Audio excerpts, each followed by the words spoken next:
முதலமைச்சரோட அறிவிப்பின்படி எப்போதுமே இந்த பிறந்தநாள் விழா என்பது கொண்டாட்டங்களாக இல்லாமல், பொழுதுபோக்கு நிகழ்ச்சியாக இல்லாமல், அது ஏழை ஒருவருக்கு உதவிக்கரம் நீட்டக்கூடியதாக, ஏழை எளிய மக்களுக்கு பலன் தரக்கூடியதாக தன்னுடைய பிறந்தநாளை கொண்டாட வேண்டும் என்று ஒவ்வொரு முறை நம்முடைய தலைவர் அவர்கள் நமக்கு அறிவித்துள்ளார்கள். அதன்படியே வடக்கு மாவட்ட திமுக பொறுத்த வரைக்கும் அத்துணை கிளைக்கழகங்களிலும், மாநகராட்சி, நகராட்சி வட்டக்கழகங்களிலும், அதுபோல பேரூரை சார்ந்த வார்டுகளிலும் அந்த அன்று கொள்கை விளக்க பாடல் ஒளிபரப்பு செய்து கழக கொடிக்கம்பங்களில் புதிய கொடியேற்றி இனிப்புகள் வழங்கிட வேண்டும். அதுபோல் நீங்கள் நலத்திட்ட உதவிகள் ஏழை எளிய மக்களுக்கு என்ன தேவைனாலும் அதை செய்யலாம். அதுபோல் நம்முடைய மருத்துவ முகாம்கள், அன்று பிறக்கும் 1ஆம் தேதி பிறக்கும் குழந்தைகளுக்கு தங்க மோதிரம் அணிவித்தல், குழந்தைகள் இல்லங்கள், முதியோர் இல்லங்களில் எல்லாம் மதிய உணவு, காலை உணவு வழங்குதல், அதுபோல் மருத்துவ முகாம், விளையாட்டு போட்டிகள், வாலிபால் போட்டி ஏற்பாடு பண்ணியிருக்காங்க. விளையாட்டு மேம்பாட்டு அணியின் சார்பில் நம்முடைய கபடி போட்டி ஏற்பாடு பண்ணியிருக்கிறாங்க. பளுதூக்கும் போட்டி ஏற்பாடு பண்ணியிருக்கிறாங்க. நம்முடைய விளாத்திக்குளம் சட்டமன்ற உறுப்பினர் பொறுத்த வரைக்கும் அவர் இன்றைக்கி வெளியூரில் இருக்கிறாரு. அந்த தொகுதியிலேயும் பெரிய அளவில் தொகுதி அளவிலான கபடி போட்டியும், நம்முடைய மாட்டு வண்டி ரேஸ் ஏற்பாடு பண்ணியிருக்கிறாங்க.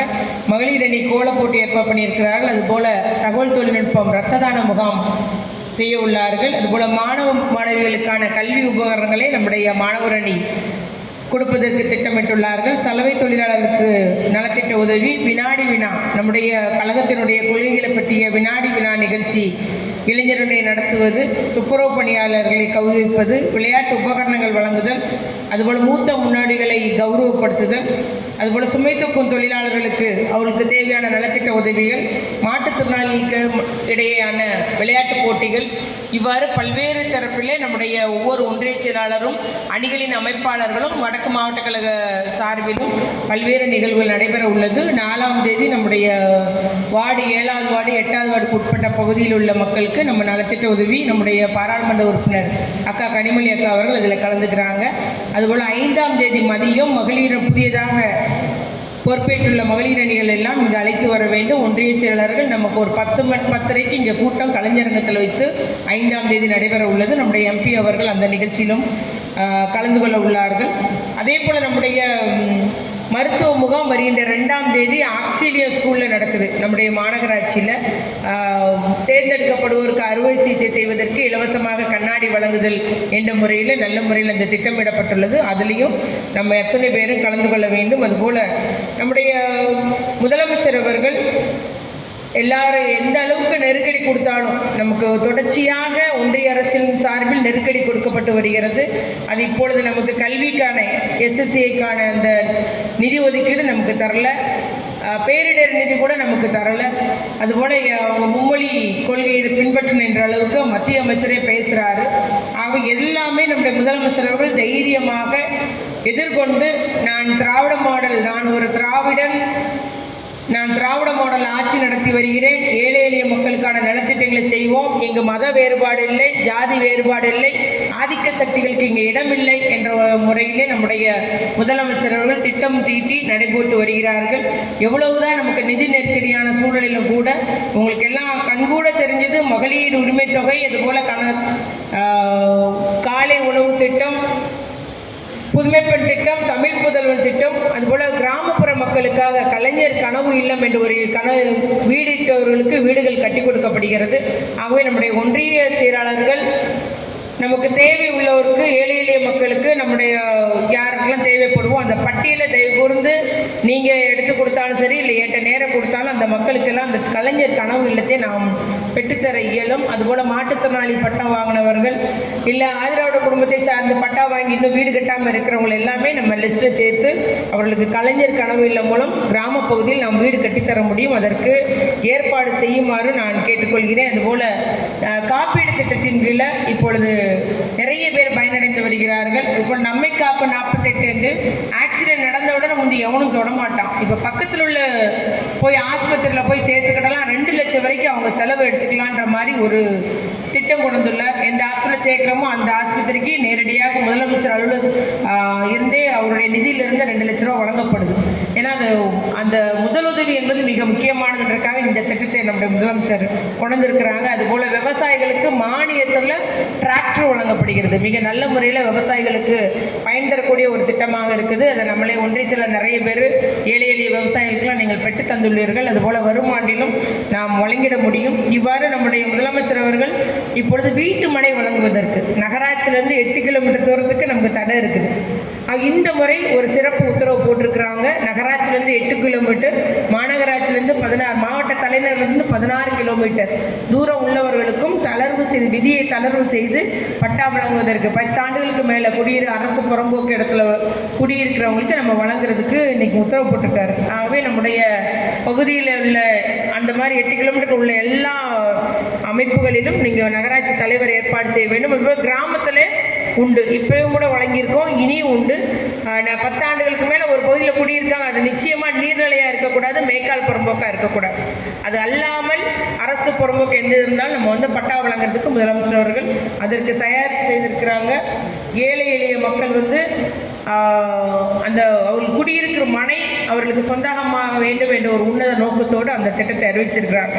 அதனால் ஒன்றிய செயலாளர்கள் நீங்கள் அதையுமே எங்கெங்கே இருக்குது இங்கே இருக்குன்ற மாதிரி அந்த பட்டியல் எடுத்து என்கிட்ட தந்தீங்கனாலும் சரி, இல்லை தாலுகா ஆஃபீஸில் கொடுங்க, ஆட்சித்தலைவர்கிட்ட கொடுங்க. அவர் நம்ம ஏழை எளிய பெண் மக்களுக்கு நம்ம இந்த ஒரு வாய்ப்பை, ஏன்னா கலைஞர் அன்னைக்கு போட்டிருந்தார், 1 டைம் ஜிஓ போட்டிருந்தாங்க, ஒரு முறை அரசாணை, சிறப்பு அரசாணை போட்டிருந்தார். அதுபோல் இந்த முறையும் 1 டைம் ஜிஓவாக நம்முடைய முதலமைச்சர் நமக்கு தந்திருக்கிறாரு. விரைந்து நாம் அதில் செயல்படுத்திட வேண்டும் என்று நம்முடைய ஒன்றிய நகர பேரூர் செயலாளர்களை, நம்முடைய மாமன்ற உறுப்பினர்களையும் பகுதி செயலாளர்களையும் கேட்டுக்கொள்கிறேன். உங்கள் பகுதியில் உள்ளதை உடனே தெரிவிங்கள் என்பதை நான் கேட்டுக்கொள்ள விரும்புகிறேன். அதுபோல் நம்முடைய தீர்வு உயர்வெல்லாம் முதலமைச்சர்கிட்ட போய் சொன்னாங்க, இந்த மாதிரி செய்கிறது ஒரு பெரிய ஒரு சுமையாக இருக்கிறது. உடனடியாக நேற்றைய தினத்தில் நம்முடைய மாண்புமிகு நகராட்சி வளர்ச்சித்துறை அமைச்சர் அவர்கள் அது உயர்வு கிடையாது, நம்முடைய இனி முன்னுக்கூட்டி கட்டினா இன்சென்டிவ் கிடையாது, லேட்டாக கட்டினா அபராதம் கிடையாதுன்னு உத்தரவு போட்டிருக்காங்க. ஆகவே மக்களுடைய கோரிக்கையை ஏற்று மக்களுடைய சிரமத்தை அறிந்து செயல்படக்கூடிய ஒரு முதலமைச்சராக நம்முடைய முதலமைச்சர் அவர்கள் செயல்பட்டு வருகிறார்கள் என்பதை நான் இங்கு கூறிக்கொள்ள விரும்புகிறேன். அதே போல் வீட்டு மனையும் அப்படிதான். மாற்றுத்திறனாளி குழந்தைகள் வச்சிருந்தாலும் இல்லை மாற்றுத்திறனாளிகளாக இருந்தாலும் அவர்களுக்கு இலவச வீட்டு மனை வழங்கப்பட்டு வருகிறது, முன்னுரிமை வழங்கப்படுகிறது, ஆதிராவிடர் மக்களுக்கும் வழங்கப்பட்டு வருகிறது. ஆகவே இந்த மாதிரி நம்முடைய பகுதியில் இருந்தாலும் இது வரைக்கும் வீடு கிடையாது, அவனுக்கு இடம் கிடையாதுன்னா நீங்கள் அந்த விண்ணப்பம் மட்டும் கொடுத்தா போதும். ஆட்சித்தலைவரிடம் அவருடைய அடையாள அட்டையை வச்சு விண்ணப்பம் கொடுத்தா போதும். அவர்களுக்கு வீட்டு மனை அரசு எங்கேயாவது இருக்கும்போது மொத்தமாக எடுத்து மொத்தமாக வழங்குகிறார்கள். அதையும் நம்ம அந்த ஏழை எளிய மக்களுக்காக நாம் பெற்றுத்தந்திட வேண்டும் என்று கூறிக்கொண்டு, இவ்வாறு திட்டங்களை எல்லாம், அத்தனை திட்டங்கள் எல்லாம், இதுவரைக்கும் தராத திட்டங்களை எல்லாம், தனிநபர் பயன் தரக்கூடிய அத்தனை திட்டங்களை முதலமைச்சர் தந்திருக்கிறாரு. ஆகவே நம்முடைய திட்டங்களை சொல்லி, சாதனைகளை சொல்லி நம்ம வாக்கு கேட்போம். இந்த திருமண பிரச்சாரங்கள், பொதுக்கூட்டங்களும் நம்ம நடத்தப்பட உள்ளோம். இந்த முதலமைச்சருடைய பிறந்தநாளை முன்னிட்டு திருமண பிரச்சாரங்கள் இளைஞரணி சார்பில் தொகுதிக்கு ஒரு கூட்டம் போட சொல்லியிருக்கிறாங்க.